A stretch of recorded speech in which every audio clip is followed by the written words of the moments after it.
Good afternoon everyone! Ito yung magiging lunch namin ni Rani. Bala-bala at saka salmon soup. Yan. Kasi paborito daw niya yung salmon soup. Kaya nagluluto siya ng sabaw. So, itong bala-bala guys, ang ingredients nito is repolyo, carrots, mais. Nilalagyan din ni Rani ng mais. Ito ay made of Indonesian food. Ano lang siya, mabilis lang siyang gawin. Ano lang, may ano siya, may harina siya.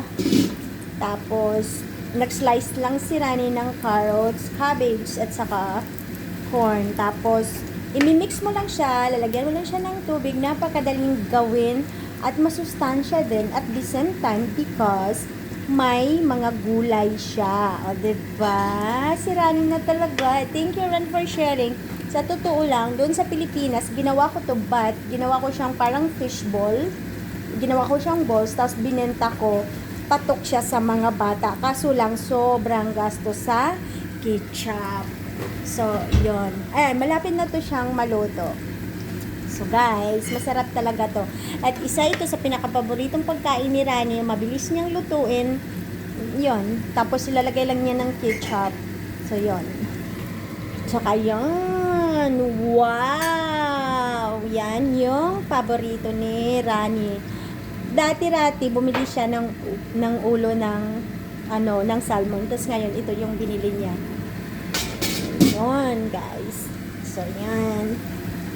Malapit na tong maluto. Tapos mamaya, siguro magluto ako ng ampalaya. Nagki-craving din ako ng ampalaya with egg or magluluto din ako ng tawag dito ng yung parang dilis. So yun guys, malapit na yun maluto, mga 3 minutes, right Ran? 3 minutes yung bala-bala, maluluto na siya. As long as brown yung color. Sabi niya, as long as brown yung color, okay na siyang mabilis lang siyang lutuin. Ano lang siya, medyo magastos siya ng mantika kasi talagang ina-absorb niya yung mantika, no? So, yun. Pero masarap siya, guys. Pero mas masarap siyang kainin pag mainit. Kasi pag hindi siya mainit, medyo ayaw ko yung iniinit siya sa yung alam mo yung nire-reheat. Hindi talaga siya fresh. Pero kaya mas masarap talaga siyang kainin na bagong luto. Napaka-crunchy niya. Pero gusto ko dito is yung makapal. Ay! Sorry. Gusto ko dito yung makapal. Ayaw ko yung manipis. Hindi naman makapal ang mukha ko, pero gusto ko yung makapal. Yun.